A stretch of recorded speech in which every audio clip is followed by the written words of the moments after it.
그 큰 형식을 감당하지 못한다. 이게 1 번인데 왜 그런가 생각을 해 보면 인물들이 제가 그 체업이 너무나도 조숙하다 심지어 조로하다 했는데 인물들도 거의 비슷합니다. 세상의 진리를 이미 다 너무 알고 있어요. 근데 그거를 알아가는 과정이 결국 소설의 이 쪽수를 늘려가는 과정인데 그다음에 이제 독자 참여형으로 우리도 이제 그게 궁금해지는 거예요. 근데 이제 인물들이 다 이런 상태고 그 늙은 노교수 옆에 친구 딸인가가 하나 붙어 있는데 걔가 은근히 이 할아버지 선생님을 조금 좋아했던 것 같고 걔가 연극을 하던가 그렇거든요.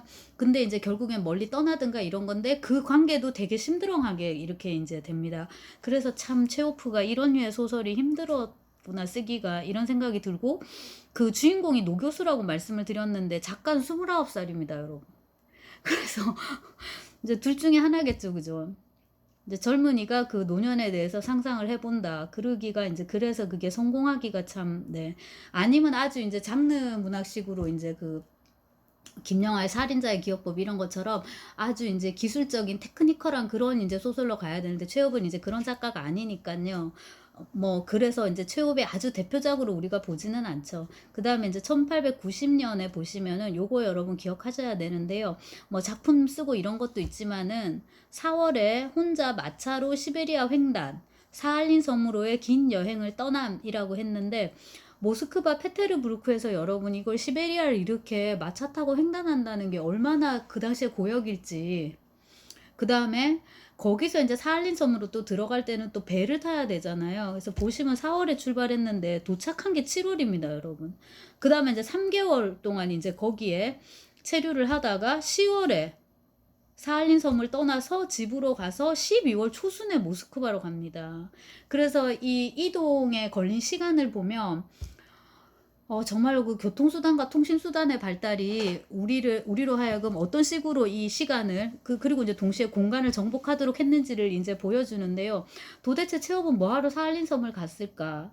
이 나이도 지금 30밖에 안 됐는데, 우울하기도 하고, 그 다음에 그 매너리즘에 빠질까봐 두려워했다고 그 체업 자료를 보면, 그러니까 그런 이제 자신을 이렇게 조금 더 쇄신하기 위해서 사할린 섬으로 갔다. 근데 가는 길이 너무 힘들어서 진짜 쇄신이 됐을 것 같고 1번. 그 다음에 이제 굳이 왜 하필 사할린을. 근데 이제 사할린이 제수들 이런 사람들이 이제 모아놓은 그런 섬인 거예요. 그래서 이제 거기 가서 실태 조사를 한다. 근데 이제 그거를 그냥 갔다 왔다 이것만 있는 게 아닙니다, 여러분. 체오프가 르보를 하나 써요. 르보를 일종의 기록 문학 같은 걸로 해서 사할린 섬의 실태를 잠은 이따만큼 두꺼운 책을 쓰는데 어떤 분이 연구비 받아가지고 번역을 하셨더라고요. 그래서 나오자마자 사서 봤는데 솔직히 이거 원서를 읽기엔 너무나도 지루하고 근데 이제 거기 인상기 이렇게 보면 이제 사할린섬 해갖고 이제 했는데 이거를 보면은 그냥 공문을 쓰는 체오프를 알 수가 있어요. 그냥 정식의 진짜 문장을 쓰고 100% 기록률입니다. 문맹률이 어떻고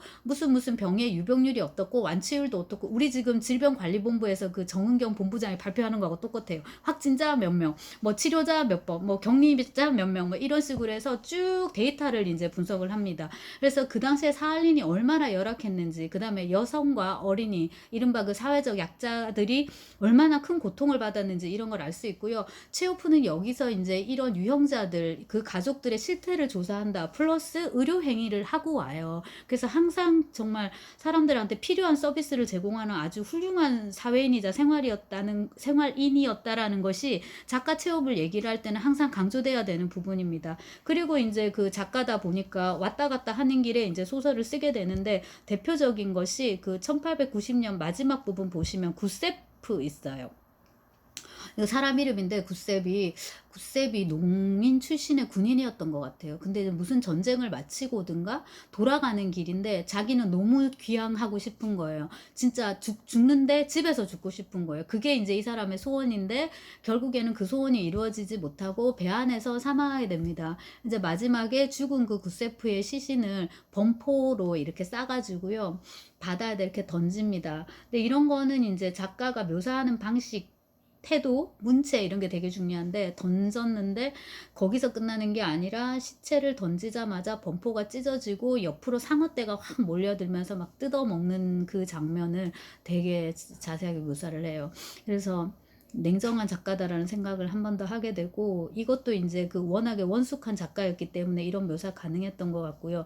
그 다음에 결투를 집필했다 하고 이제 완성을 하게 되는데, 요것도 스텝과 마찬가지로 중편 소설입니다. 제법 길어요. 요건 이제 지식인들이 그 저쪽에 가 있어요. 카프카스를 이제 배경으로 해가지고 그 찰스 다윈의 그런 유물론, 진화론 이제 요런 거 관련해 스펜서 이론 요런 게 이제 조금 밑에 깔려 있고, 근데 지루합니다.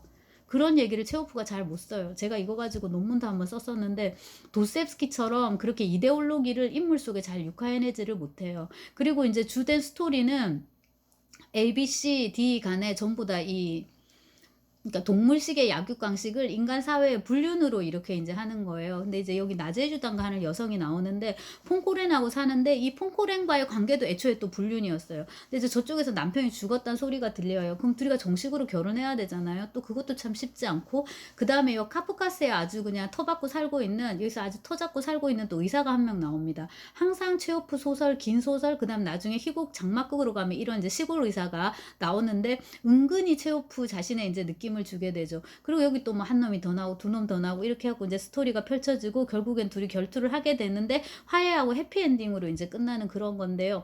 여성에 대한 묘사가 톨스토이보다도 훨씬 더 열려 있어요. 그러니까 요즘의 성인지 감수성에 훨씬 더 부합하는, 여성도 욕망할 수 있고 여성도 실수할 수 있고, 말하자면 여성의 불륜이 남성의 불륜과 딱히 그거보다 딱히 더 나쁘게 단죄되지 말아야 된다라는 그런, 요즘으로 치면 성평등적인 그런 시각이 아주 담겨 있습니다. 물론 이제 이 소설의 핵심은 그건 아니지만요. 그렇다는 것이고, 자, 그 다음에 이제 1892년 보시면 유코실 있죠. 한둘 세 번째 줄에 그 러시아 사상의 유코실을 발표해서 이제 큰 반향을 얻는다라고. 요거는 그 레닌, 나중에 혁명하게 되는 레닌도 되게 이제 뭐 칭찬이라 봐야죠. 그 유코실 읽었을 때 너무 갑갑했다고, 나 자신이 유코실에 갇혀 있는 것 같았다고, 이런 이제 평을 줬으니까 혹평이 아니라 혹평이라고 봐야 될 것 같고, 이때 이 유코실을 이제 러시아 전체의 메타포로 이제 그렇게 봤습니다. 대략 이제 여기까지가 2기입니다. 93년 보시면 사할린선이 이제 출간됐다 돼 있는데, 요 정도 사할린 갔다 오고, 그 구세프나 요런 거 유코실 이제 요런 게 사할린 체류 시절의 경험을 이제 담아낸 건데, 유코실은 직접적으로 사할린 얘기가 나오지 않지만 정신병동을 배경으로 하고 있습니다. 그래서 그로모프라는 환자와 그 다음에 락인이라는 정신질환자를 보는 이제 의사가 있어요. 나중에 둘이 이제 자리가 바뀌게 되는데, 바뀌진 않네. 그로모프는 계속 육병동에 있고 육호실에 있고, 의사가 이쪽으로 들어오게 돼요. 그러고 이제 또 이야기가 이제 비극으로 이렇게 치닫는 건데, 체오프 소설치고 상당히 긴데, 긴 소설치고 상당히 잘 썼습니다. 개인적으로는 어릴 때 읽었기 때문이기도 하지만은 좀 극적인 측면이 더 많고, 여기에 사상 논쟁이 되게 많이 나와요. 근데 체오프가 아까 제가 그런 거에 대해서 잘 못 쓴다고 했는데, 그래도 그 부분 비교적 잘 쓴 소설이 이제 유코실이랑, 제가 지금 스캔 받아서 올려놨는데 그 검은 수사, 그 정도 되겠습니다. 자, 여기까지 해갖고 이제 체오프 창작 2기가 끝나고요. 대략 이제 3기가 우리가 1894년 이제 정도로 사할린 다녀온 이후로 이제 이렇게 잡는데, 걸작들이 많이 나옵니다. 보시면은 그 두 번째 줄에 제가 뭐 여행했다 이런 거 되게 많이 써놨네요. 심장 이상 겪고, 뭐 얄타 체류하고, 우크라이나 거쳐서 남유럽 여행하고, 뭐 이렇게 10월 귀국하고 11월에 따가놓고 가고. 근데 아픈데 어디를 되게 많이 돌아다닌 것도 굉장히 인상적인. 집에 가만히 있지 않고 여행을 많이 다녔네요. 자, 그리고 이제 단편 보면 검은 옷의 수도사라고 이제 번역을 했는데, 추오르니 모나크 검은 수사 이렇게도 번역을 합니다. 그리고 옛날 번역에는 흑이승이라고도 이제 번역을 하는데, 요게 이제 그 꼬브린이라는 주인공이 보게 되는 환영의 모습이거든요. 이제 정신분열이 돼가지고 그게 보게 되는데, 올려놨는데 조금 이따가 꼼꼼하게 읽을 거고요. 루스차일드의 바이올린 이런 것도 재밌고, 대학생, 이것도 대학생이 나오는데 그 성경 모티프들이 나와요. 그리고 이제 그 농민 여성들의 얘기를 들으면서 대학생이 굉장히 이런 그 전체적인 조화 이런 걸로 인해서 이제 감동을 하게 되는데, 사실은 이제 그게 그만의 환상이었다, 이런 두 겹의 시선이 들어가 있는 완숙한 작품이고, 문학 선생 요것도 제가 좀 이따가 좀 자세히 이제 속물성 이런 것과 관련해서 얘기를 하도록 하겠습니다.